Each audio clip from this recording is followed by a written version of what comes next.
What's up, people? I'm Cy Hoekstra. This is Deep Cy Humor and my adventures in blindness, although today, a little bit less humor and also a little bit less blindness. Today, we're going to be talking a little bit about chronic pain. There will be blindness involved and disability things in general. But I'm sharing with you today something written by a writer who I really admire, plus some comments of mine at the beginning, because she gave me permission to do so, and I'm very excited about that.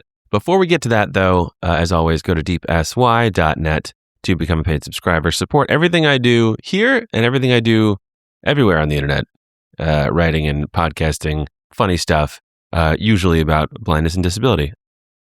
You will also get my regular posts and podcasts a month earlier, plus the bonus podcast episodes every other week that are only for subscribers. Okay. Because my comments that I wrote to this piece from somebody else that I'm sharing explain everything I'm doing here, I'm going to get right into it. Here we go. Please stop talking about the quality of disabled life. Sharing some thoughts from Lucy Webster.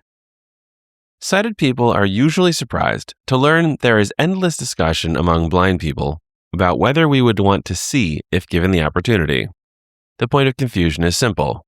Why wouldn't you? There are lots of answers, but most boil down to the fact that many, though certainly not all, of us are quite comfortable being blind. We don't pretend to be comfortable, to feel better, or to have a stiff upper lip about our lot in life. We are truly fine with it. This is generally unfathomable to abled people. I'm sure I'll write about my position in this discussion at some point, but for now, I want to take the hypothetical one step further. What if the question wasn't whether to leave blindness behind, but chronic pain?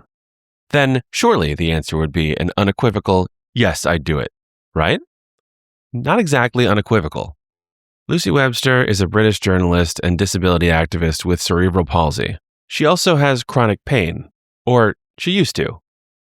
She happily concedes that pain is, quote, rubbish. But in a recent post, which appears below in full, she details her complex thoughts on the pain vanishing and how to communicate those thoughts to non-disabled people. I always find myself nodding along to Lucy's incisive articulation of the strangeness, anguish, and joy that are disabled life in an ableist world. But I wanted to highlight this post because it explains how the assumptions underlying the question, why wouldn't you, lead quite directly to suffering and even death for disabled people. They are assumptions we, including often me, need to unearth, scrutinize, and then chuck at a bonfire. Thanks so much to Lucy for permission to repost here and to read the post on the podcast. She writes about disability, sexuality, and gender on Substack at The View from Down Here, which is also the title of her book. Click the subscribe button. It's well worth your time, and the link to that will be in the show description. Okay, Lucy's post. Pain and the nonsense concept of quality of life. Some complicated thoughts. Hello.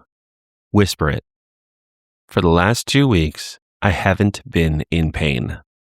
Maybe that doesn't sound like a big deal to you, but it is to me, because I've spent about a decade managing a searing pain around the top of my spine and across my right shoulder that honestly felt like someone was holding a lighter in my muscles. For the first 5 or so years, it would come and go. Worse when I was working or out and about, but better when I got out of my chair. But then it settled into a constant nag, angry and raw. In the past few years, the only relief came from a massage, and only lasted 48 hours or so, if I was lucky. To be honest, I'd just priced it in. The pain was bad, but what was worse was all the mental calculations that came with it. How long could I sit up for? Which activities should I prioritize? Was the fun thing I wanted to do worth the payback? How much work could I take on? It made me less creative, less willing to try something new in case it turned out not to be worth the effort. I thought this was just how life would be. Then I started attending my new physio. Footnote from Cy, that's a physiotherapist to my fellow Americans. My new physio, and Ellie turned me upside down. No, I shan't elaborate. And gave me permission to move how I want to. The pain started to melt away, because it turns out that the pain wasn't just a natural consequence of aging with CP and doing more than I was supposed to. It was a consequence of holding myself still in order to perform acceptability, of doing things the way I'd been told was normal rather than the ways that work for me. Moving in ways that are more natural for me and asking for more help than I used to has helped bring some fluidity back into my body, reducing the rigidity that was the source of all that pain. I also think having my body and brain treated with a new level of kindness has had quite a lot to do with it, but that is perhaps a topic for a different day. I've been reluctant to write this post because I know how lucky I am, both to be able to afford this care and to have a body whose pain is treatable. I sort of feel like I'm bragging, and I sort of don't want to jinx it for myself. But I thought I should write this post because I want other people with CP to know that you don't have to just grin and bear it. You deserve care that prioritizes your well-being over shoving you into a box that was never made for you. And I wanted to write this post because it brings up something important that applies far beyond my body or CP or the reduction of pain. Because I've been finding it hard to tease out how I feel about this development and my fear that my delight at being almost pain-free will be misinterpreted as saying something about the lives of people who are in pain or about the need for disabled people to get better in the traditional sense. Pain is, it's fair to say, rubbish. So being in less of it does mean that my day-to-day life has improved. I think it's fine to acknowledge that. But do you know what hasn't changed? The list of things I can and can't do. Indeed, I am making a concerted effort to do less as I attempt to put less strain on my nervous system. In mainstream society, though, we judge disabled people's quality of life by how able they are compared to a non-disabled norm. The less able, the worse quality of life we are assumed to have. I hate this so much that every time I tell someone how great my new physio and pain reduction are, I feel the need to clarify that I am not gaining ability, and nor do I want to. Important caveat, while pain is undeniably crap, it is also perfectly possible to have a very good life while being in considerable pain. I did for years. I imagine I will again. This is not a post arguing that being in pain makes life terrible. Please do not use it for such nefarious nonsense. My experiences in the past few weeks have shown how profoundly wrong the assumed relationship between ability and a good life is. Yet it's a presupposition that remains deeply ingrained and, among others, underpins so many of the ableist issues we face, from being seen as undateable, who wants to go out with someone whose life is crap, to the dangers of assisted dying. On a more everyday level, it also underpins a lot of the failures in healthcare that disabled people frequently experience.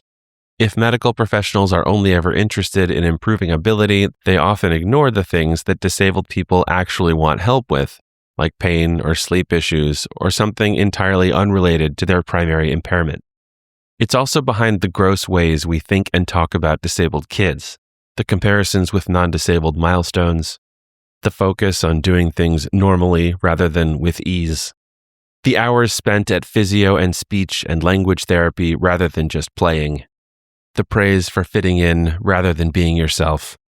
Most of us who receive these messages as kids spend our adult lives unpacking them, and yet parents and kids are still told that these are the ways to guarantee quality of life. They are, decidedly, not. You'll notice that all through this essay, I have put the phrase quality of life in quotation marks. This is because while it is a useful shorthand, and I do obviously think there are things that can improve or worsen the experience of being alive, I think the concept as we conventionally understand it is bullshit. For a start, it's not something we can objectively measure. It certainly isn't something we can decide about or for anyone else. It definitely isn't defined or determined by all the things, ability, independence, normality, that non-disabled society has decided it should be. Yes, I am enjoying being in less pain. Yes, it has made my life better. Yes, I am grateful. No, I do not need to be less disabled, more able, or more normal for any of that to be true. My quality of life is, as ever, not up for debate. Speak soon, Lucy. Thanks so much for listening. Go to deepsy.net to join the free mailing list or become a paid subscriber. Will Chung does the graphics for the podcast and my blog. I do everything else. See you next time.